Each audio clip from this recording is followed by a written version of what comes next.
Class 12 की जो है फिजिक्स की क्लास है और क्लास 11 की केमिस्ट्री क्लास है, एक ही में है।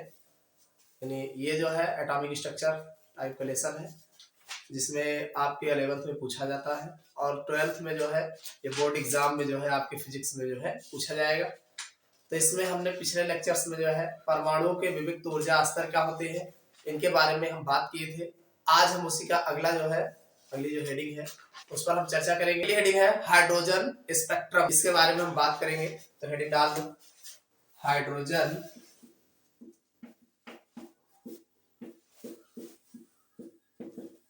स्पेक्ट्रम।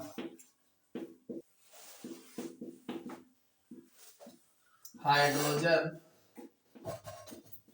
स्पेक्ट्रम, हाइड्रोजन स्पेक्ट्रम को हम देखेंगे। पहले देखो हाइड्रोजन स्पेक्ट्रम की अगर हम बात करें तो हाइड्रोजन के स्पेक्ट्रम का विधिवत अध्ययन बामन ने किया। किसने किया था? बामन एक ऐसे साइंटिस्ट थे, इन्होंने हाइड्रोजन स्पेक्ट्रम का खूब अच्छे से अध्ययन किया। और इस स्पेक्ट्रम में काली पृष्ठभूमि पर बहुत से पृथक पृथक चमकीली रेखाएं होती है। काली पृष्ठभूमि मतलब जो ऐसे काला पृष्ठभूमि जो होता है ये इस तरीके से इस पर बहुत सारी चमकीली रेखाएं जो है अलग अलग होती है। और इन रेखाओं को H alpha, H beta, H gamma, H lambda, delta ऐसे करके इन्होंने अलग अलग रेखाओं को अलग अलग नाम दिया है। कहते हैं इनकी एक विशेषता यह है कि स्पेक्ट्रम के एक सिरे से दूसरे सिरे की ओर जाने पर रेखाओं की चमक, इनके बीच की दूरी नियमित रूप से घटती जाती है।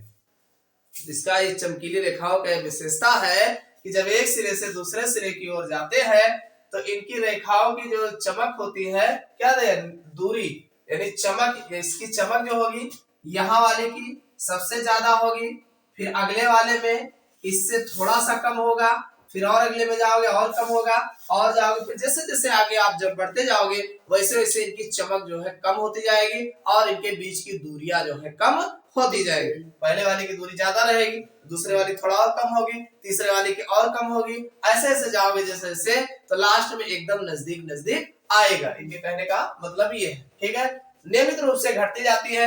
इस प्रकार ये रेखाएं एक श्रेणी की सदस्य है और ये जो आपको रेखाएं दिख रही है ये एक श्रेणी की सदस्य है जिसे बामर श्रेणी कहते हैं। और बामर सारा काम धाम बताए हैं तो बामर एक नाम दीजिए ना, इसे बामर श्रेणी कहते हैं। और सुनो, बामर ने सन 1855 में, कब ये कह रहे हैं, बामर ने सन 1855 में अथक परिश्रम यानी खूब मेहनत की है, अथक परिश्रम के बाद यह ज्ञात किया कि बामर श्रेणी की सभी रेखाओं की तरंगदैर्घ्य लैम्डा निम्नलिखित समीकरणों के द्वारा प्रदर्शित किया जा सकता है। यानी जो इसमें लैम्डा का मान है ये इन्होंने एक समीकरण दिया और इस समीकरण के द्वारा जो है इसका मान जो है अलग अलग ज्ञात किया जा सकता है। कौन सा समीकरण है? 1/लैम्डा बराबर r 1/2 का स्क्वायर, 1/2 का स्क्वायर माइनस 1/n का स्क्वायर। समझ में आया कि नहीं? तो ये इनका फार्मूला है जहां r एक नियतांक है। r कौन है? एक नियतांक है जिसे रीडबर्ग का नियतांक कहते हैं। जिसे क्या कहते हैं? रीडबर्ग का। जब आप कॉम्पिटिटिव एग्जाम दोगे तो कॉम्पिटिटिव एग्जाम में पूछ लेगा, ऐसे फार्मूला दे देगा, कहेगा यहाँ पे r कौन है, नीचे विकल्प दे देगा, लाइमन से कुछ अपना अलग अलग दे देगा। एक दे देगा रीडबर्ग नियतांक, एक दे देगा गैस स्थिरांक, एक दे देगा बिजली विलयन का स्थिरांक, अलग अलग नियतांक बता देता है। तो लोग फंस जाते हैं, अरे यार गैसो एलपीवी बराबर एनआरटी में तो आ रहा है तो गैस स्थिरांक रहा है तो यो दंड से लगा दे वो गैस स्थिरांक। तो ये रीडबर्ग अब लिखा रहेगा जहां रीडबर्ग का नियतांक, तो इसका ध्यान रखिएगा, ठीक। ये कोई विकल्प वाले में पूछा जाता है कि r कौन है, r जो है एक रीडबर्ग नियतांक है तथा इसका मान कितना होता है, मान तो नहीं पूछा गया लेकिन रीडबर्ग नियतांक पूछा गया। इसका मान 1.097 × 10⁻7 मीटर इनवर्स है। रीडबर्ग नियतांक का इतनी वैल्यू होती है 1.097 × 10⁻7 मीटर इनवर्स है। इस समीकरण में n बराबर 3, देखो ये 2 रखा गया है ना जी, तो en का मान 3 से लीजिए। अभी 2 इधर लिख गवा 2 ना, अभी 3 से लीजिए। तो ये कहा गया इस समीकरण में n बराबर 3 रखने पर h अल्फा रेखा, अगर n बराबर हम 3 रख देवे तो हमें अल्फा रेखा प्राप्त होगी, h अल्फा, ठीक। और n बराबर अगर 4 रखेंगे तो हमें बीटा रेखा प्राप्त हो जाएगी। और n बराबर 5 रखेंगे तो हमें जो है गामा रेखा H गामा रेखा प्राप्त हो जाएगी। इस प्रकार जैसे जैसे हम आगे बढ़ते जाएंगे वैसे वैसे हमें तरंग दैर्घ्य प्राप्त हो जाती है। समझ में आएगा नहीं? अलग अलग मान रखा चले जाओ, अलग अलग रेखा प्राप्त होती चली जाएगी। बाकी ये इससे आगे दिया है बामन श्रेणी की कई रेखाएं स्पेक्ट्रम के दृश्य भाग में होती है। इनमें बहुत सारी रेखाएं ऐसी होती है जो दृश्य भाग में होती है।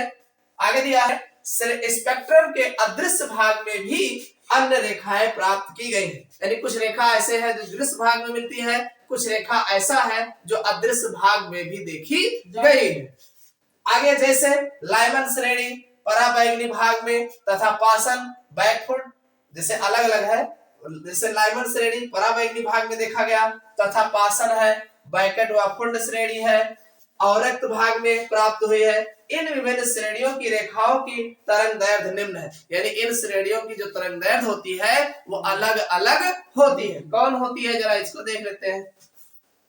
लाइमन श्रेणी जो है, अगर लाइमन श्रेणी के लिए अगर हम बात करें तो 1/λ बराबर r 1/1 स्क्वायर। ध्यान से सुनिएगा 1/1 स्क्वायर माइनस 1/n स्क्वायर। देखो चेंजिंग कहाँ होगा, पहले 1 लेंगे तो लाइमन श्रेणी के लिए क्या लेंगे, यहाँ 1 रहेगा और n स्क्वायर। और ध्यान सुनिए जब यहाँ 1 ले लियो तब यहाँ 2 से शुरुआत होगा तो यहाँ हो जाएगा जहाँ n बराबर 2 3 4 2 भी हो सकता है, 3 भी हो सकता है, 4 भी हो सकता है, यानी 1 नहीं होगा। ध्यान रखना, इसको ध्यान रखिए। लाइमन श्रेणी में 1 नहीं होगा। और बामन श्रेणी में 1/λ बराबर r और देखो यहाँ 1 लिए थे अब 1/2 स्क्वायर लेंगे और 1/n स्क्वायर। तो n स्क्वायर पे यहाँ 2 लिए हो तब 3 से स्टार्ट होगा। 3 भी हो सकता है, 4 भी हो सकता है, 5 भी हो सकता है, 6 भी हो सकता है, कुछ भी हो सकता है। ठीक इसी तरीके पासन श्रेणी में अगर कहा जाए तो 1/λ बराबर r और यहाँ देखो 3 होगा 1/3। देखो विकल्प में पूछता कैसे है, दे देगा पासन श्रेणी की जो है सीरीज के लिए क्या लेंगे तो अब दे देगा यहाँ n बराबर 4 लेंगे कि n बराबर 2 हो गए, 5 लेंगे, कौन लेंगे। अगर ठीक से याद किए रहोगे तो 1/n का स्क्वायर होगा माइनस 1/n स्क्वायर जहां n बराबर 4 5 6 3 यहाँ है तो 4 5 6 होगा। इसी तरह अगर ब्रैकेट श्रेणी होगा तो ब्रैकेट श्रेणी में 1/4 होगा और का स्क्वायर माइनस 1/n स्क्वायर। यहाँ जब 4 लिए होते हैं 5 6 7 हो जाएगा। इसी तरीके से फुंड श्रेणी में अगर हम बात करें तो 1/r बराबर lambda 1/5 square minus 1/n square जहां n यहाँ 5 लिया तो 6 7 8 हो जाएगा।